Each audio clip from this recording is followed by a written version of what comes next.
अब यो CLI cost of living index लाई क्याल्कुलेसन गर्नको लागि दुईवटा मेथडहरु छ। फर्स्टमा छ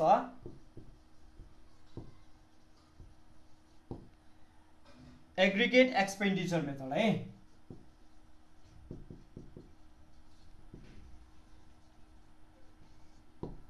एग्रिगेट एक्सपेन्डिचर मेथड भन्ने छ एउटा भने अर्को छ फ्यामिली बजेट मेथड। पहिला म यही फर्मुला लेखिहाल्छु।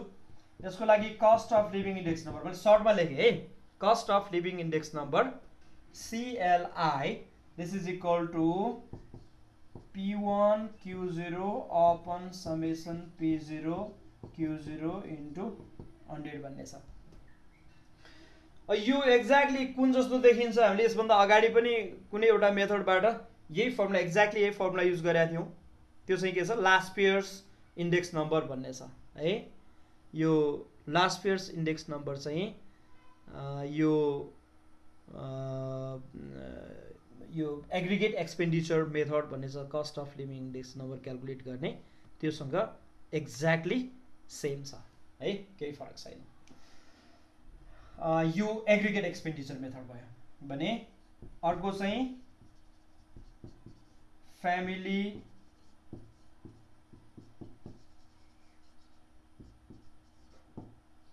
बजेट मेथड भन्ने छ। फ्यामिली बजेट मेथड, यो फ्यामिली बजेट मेथड चाहिँ यो चाहिँ हामीले weighted average of price relative भन्ने मेथड थियो नि अगाडि। Weighted average of price relative exactly त्यही मेथड हो यो। यसमा के हुन्छ भने CLI this is equal to summation WP upon summation W भन्ने फर्मुला हामीले यसमा युज गर्छौं। अथवा CLI equal to summation WI upon summation W भन्ने फर्मुला पनि युज गर्न सक्छौं। यो P को ठाउँमा I है। यही नोटेसन मात्रै थोरै फरक हुन्छ के। नोटेसन चाहिँ कहिले P युज हुने कहिले I युज हुने हुन्छ, तर कुरा त एउटै हो। फेरि वेट W भनेको वेट असाइन्ड है। W भनेको वेट असाइन्ड हो भने यो वेट दिएको छैन भने, वेट दिएको छ भने हामीले W को भ्यालु जे दिएको छ त्यही राख्छौं। नर्मली यो पर्सेन्टेजमा अथवा कुनै नम्बरमा दिन्छ। दिएको छैन भने यसमा हामीले भ्यालु के राख्छौं P0 Q0 भनेर राख्छौं। वेट दिएको छैन भने हामीले के गर्छौं P0 into Q0 base year price into base year quantity multiply गरेर वेट को ठाउँमा त्यो राख्छौं है। भने यहाँ P भनेको के हो फेरि P भनेको प्राइस रिलेटिभ हो। प्राइस रिलेटिभ यो प्राइस रिलेटिभ भनेको P1 upon P0 into 100 price relative. यो अघि नै हिजो लेखेको फर्मुलामा पनि यो लेखिसकेका छौं। भने यता चाहिँ I भन्ने छ। I भनेको पनि त्यही नै हो, ग्रुप इन्डेक्स भन्छ यसलाई। I भनेको ग्रुप इन्डेक्स हो र यो ग्रुप इन्डेक्स को फर्मुला पनि यही नै हो फेरि P1/P0 इन्टु 100 है। यो भनेको P1 अपन P0 इन्टु 100। यदि ग्रुप इन्डेक्स भनेर अथवा इन्डेक्स नम्बर भनेर अलरेडी दिएको छ भने I भनेर लेख्छौं हामीले, फर्मुला यो लगाउने।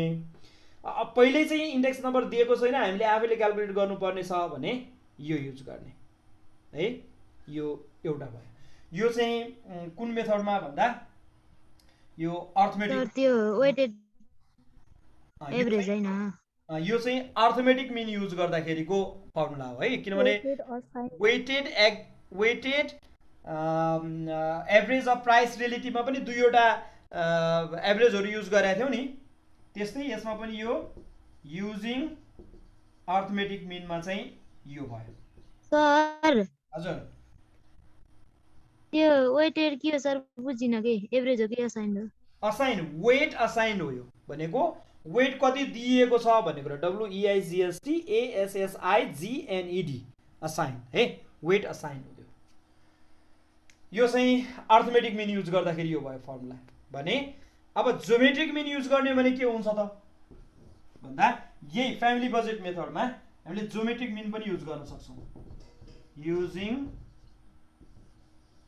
ज्योमेट्रिक मिन युज गर्ने हो भने कस्ट अफ लिभिङ इन्डेक्स भनेको antilog of summation W log P upon summation W भन्ने छ। जबकि यो फर्मुला हामीले पहिला पनि लेखिसकेका छौँ फेरि है, हिजो पनि लेखिसकेका फर्मुला हो यो, तर त्यहाँ नाम फरक थियो के, नाम चाहिँ फरक थियो त्यसमा। अहिले चाहिँ cost of living index number भनेर आएको छ। अनि यो पी को ठाउँमा आई छ भने यसमा पनि cost of living index number भनेको antilog of summation W log I upon summation W गर्ने, त्यही पी को ठाउँमा आई राखिदिने हो है। अब इन्डेक्स भनेर अलरेडी दिएको छ भने आई लेख्ने, नभएदेखि हामीले प्राइस रिलेटिभलाई पी नै भनेर लेख्ने गरेका छौँ। पी भनेको P1/P0 इन्टु 100 गर्ने। यो चाहिँ cost of living index number भयो। अब यो cost of living index number हामीले केमा युज गर्छौँ भन्दा अब यो व्यावहारिक रूपमा पनि है, अब त्यो टाइपको क्वेसनहरू पनि एक्जाममा पनि सोध्ने गरेका छ, बुकहरूमा पनि छ। जस्तो अघि मैले दिएकै मैले आफैले एक्जाम्पल भनेको थिएँ एउटा मेरो आफ्नै, त्यही कुरा चाहिँ क्वेसनमा दिएको हुन्छ। लिभिङ स्ट्यान्डर्ड त्यही मेन्टेन गर्नको लागि स्यालेरी कति हुनु पर्ला त भनेको मतलब एडजस्ट गरेर कति बनाउनु पर्ला त भन्ने टाइपको क्वेसन सोधेको हुन्छ। त्यसको लागि हामीले पहिला cost of living index number calculate गर्छौँ, अनि त्यो इन्डेक्स नम्बरको बेसिसमा उसको स्यालेरी कति हुनुपर्छ भनेर, अनि यो त्यही रेटमा चेन्ज हुनुपर्छ भन्ने एजुम्सनको आधारमा जति रेटमा इन्डेक्स नम्बर चेन्ज भएको छ त्यही रेटमा उसको स्यालेरी पनि चेन्ज हुनुपर्छ, इन्क्रिज हुनुपर्छ भनेर हामीले हिसाब गर्छौँ। अब इन्डेक्स नम्बरसँग रिलेटेड प्रब्लमहरू हेर्ने हो भने त्यो अब एउटा हिसाब गर्न भ्याइन्छ भने हेरिहालौँ है।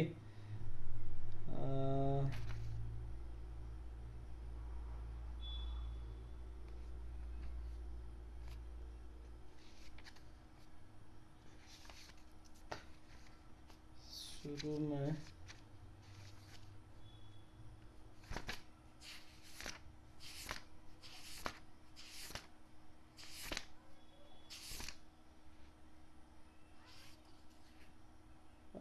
यो 2075 मा सोधेको क्वेसन हेर त, 2075 क्वेसन नम्बर 8 भन्ने छ है।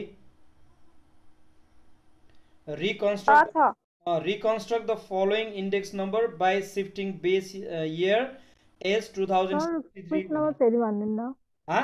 क्वेशन नम्बर 3 हो क्या हाम्रो, पेज नम्बर 99। ल पेज नम्बर 99 क्वेसन नम्बर 3 ल त्यही अनुसार हेर त।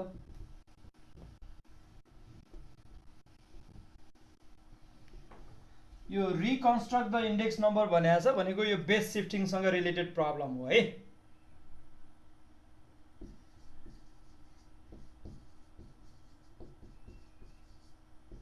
ल बेस शिफ्टिङसँग रिलेटेड प्रब्लम अनि दिएको के छ म लेख्छु है, इयर र इन्डेक्स नम्बर भनेर दिएको छ।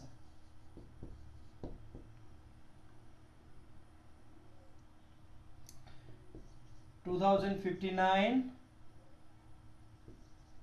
60 61 62 63 64 65 र इन्डेक्स नम्बर दिएको छ 100 112 123 131 144 152 र 160 भने अब हामीले के गर्नुपर्ने छ, यो न्यू इन्डेक्स नम्बर हामीले क्याल्कुलेट गर्नुपर्ने छ। New index number taking 2063 as a base year है। अब यो चाहिँ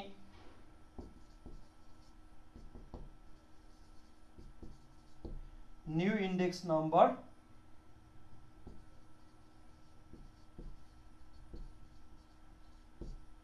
बेस इयर चाहिँ कुनलाई लिने 2063 लाई लिने।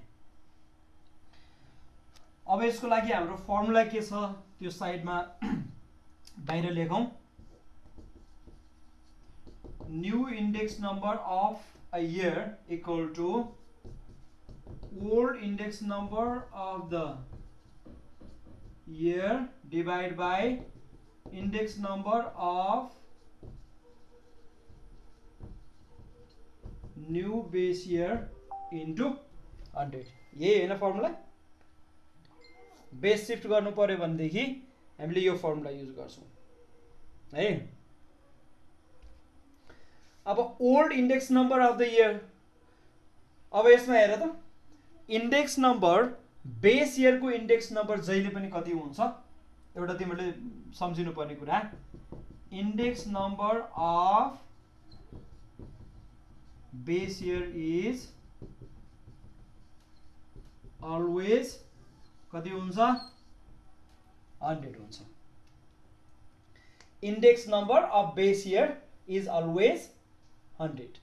त्यसो भए यो जुन इंडेक्स नंबरहरु दिएको छ नि यो इंडेक्स नंबर को बेस इयर कुन हो, कुन इयरलाई बेस सपोज गरेर यसले इंडेक्स नंबर क्याल्कुलेट गरेको रहेछ त 2063। यहाँ दिएको इंडेक्स नंबरहरु कुन इयरलाई बेस इयर माने रहेछ यसलाई 2063 हैन नि 59 हैन 100 इंडेक्स नंबर 2059 सर हो 2059 लाई बेस इयर सपोज गरिया छ के अहिले दिएकोमा। अब हामीले नयाँ बनाउने बल्ल 2063 लाई हो भनेको मतलब यो 59 बाट शिफ्ट भएर हामी कहाँ आउनु पर्यो अब 2063 मा आउनु पर्यो भनेको मतलब 2063 को इंडेक्स नंबर अब क्याल्कुलेसन गर्दा कति आउनु पर्यो 100 यसलाई बेस इयर मानेपछि यो बेस इयर को इंडेक्स नंबर 100 आउनु पर्छ अब है। अघि 59 लाई बेस इयर मानेको हुनाले त्यसको इंडेक्स नंबर 100 आएको छ भने अब 63 लाई बेस इयर मान्दा यसको इंडेक्स नंबर 100 हुनु पर्छ। त्यही अनुसार त्यो फर्मुला डिजाइन गरेको छ है। ल अब त्यो फर्मुला अनुसार यहाँ राखौं त old index number of the year भनेको 2059 को ओल्ड इंडेक्स नंबर हो यो अलरेडी दिइराखेको छ नि यो ओल्ड हो यो। अब हामीले न्यू इंडेक्स नंबर हामीले फाइन्ड गर्छौं। यसको ओल्ड इंडेक्स नंबर कति हो 100 upon index number of new base year. अब न्यू बेस इयर कुन हाम्रो लागि अब बल्ल अघि तिमीले भनेको 2063 अब बल्ल अबको बेस इयर हो। त्यसको इंडेक्स नंबर कति छ 144 into 100 गर्ने। ल कति आउँछ यो नै के हो new index number of the year 2059 69.44 कति 69.44।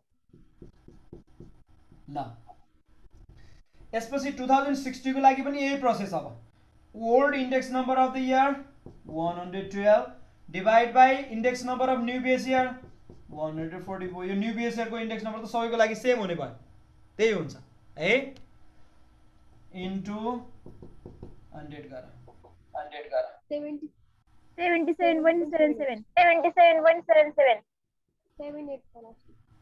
123 by 100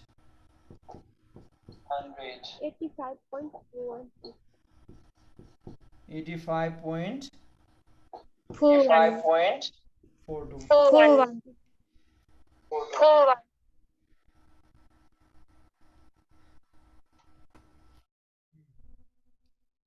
यो कति हुन्छ 90.97 90.97 105.56 90.97 105.56. ए Sir, 2063. यो हुन्छ है Sir, it's around 9 ना.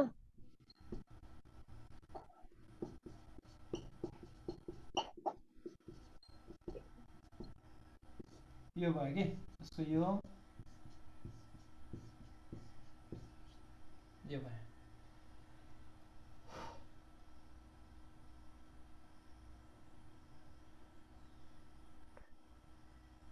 सर 2064 को 105.55 आ गयो अनि लास्टमा 111.11 ल यो चाहिँ new index number of One. The year taking the base year 2063 2063 लाई बेस इयर लिँदाखेरि यो इन्डेक्स नम्बर आयो यो सबै इन्डेक्स नम्बर चाहिँ 2059 लाई बेस इयर सपोज गरेको छ है ल यो भयो यति हो। अब यो क्वेसनलाई म यसरी लेख्छु यो 2074 को है 2074 को क्वेसन हो यो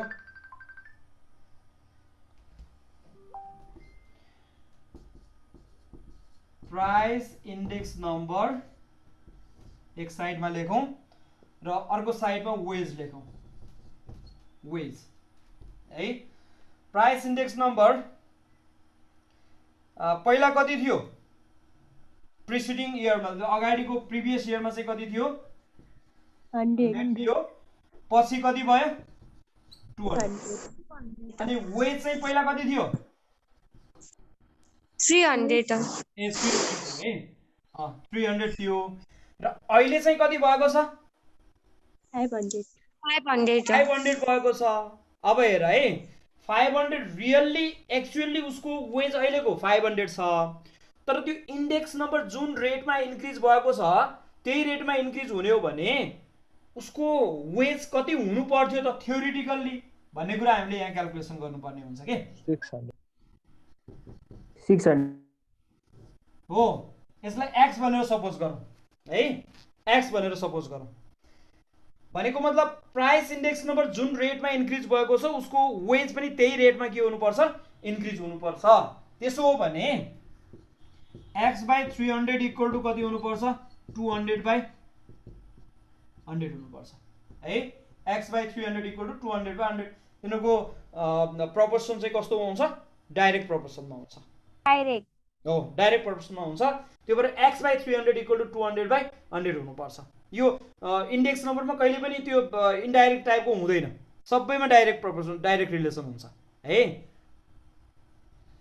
अब त्यसो भएदेखि यो x इक्वल टु कति हुने भयो त 200/100 इन्टु 300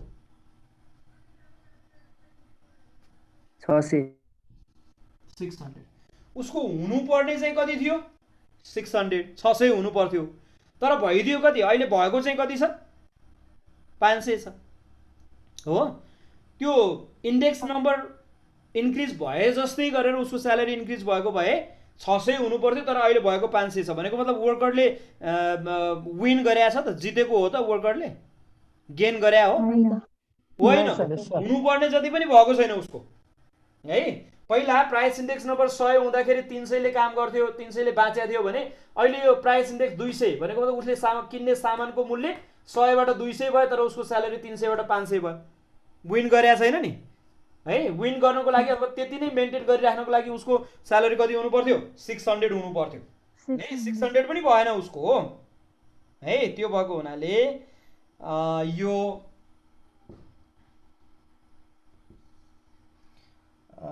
के भनेको छ क्वेसनमा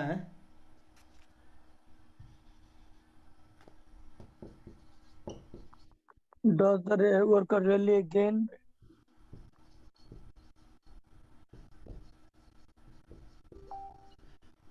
The wage of worker should be rupees 600 है 600 हुनु पर्थ्यो but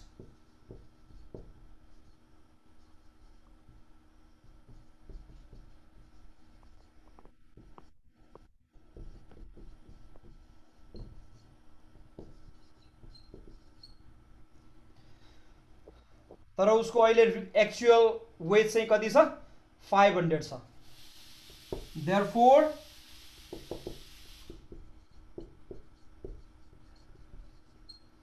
worker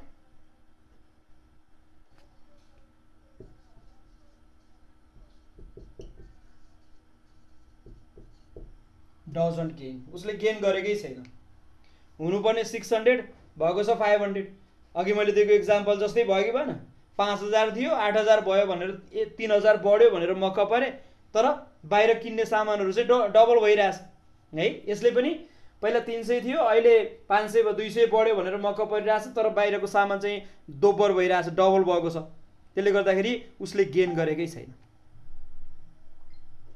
है ल यो टाइपको क्वेशनहरू चाहिँ